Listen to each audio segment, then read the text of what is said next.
Once upon a time, there were hikers that nestled in the heart of a dense forest. The hikers were happy and excited to be surrounded by nature.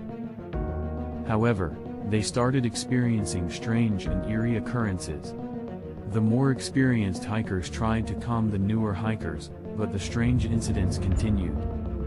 Later that night, they gathered around a campfire, discussing the strange things happening near the campsite. Some of them were scared, but they decided to investigate the woods to unravel the mystery. They soon found themselves in a clearing. In the center of the clearing stood a dilapidated old house. It was covered in vines and looked like it had been abandoned for years. The hikers were hesitant to enter the house, but their curiosity got the better of them. As they entered the house, they were hit with a pungent smell that made them gag.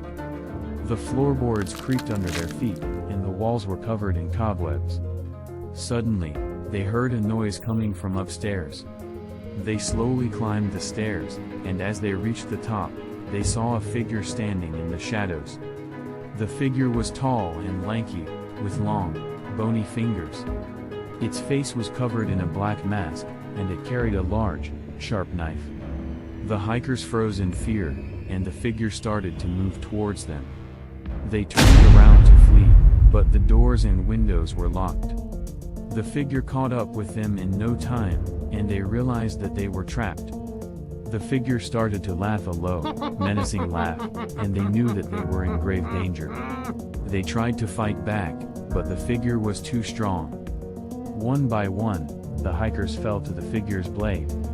Blood splattered on the walls and floor, and the once happy campsite was deserted.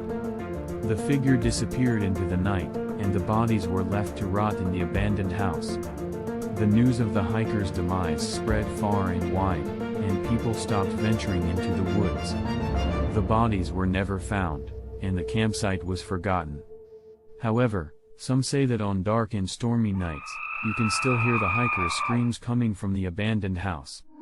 And if you listen closely, you can hear the figure's low, menacing laugh echoing through the forest. Thanks for watching.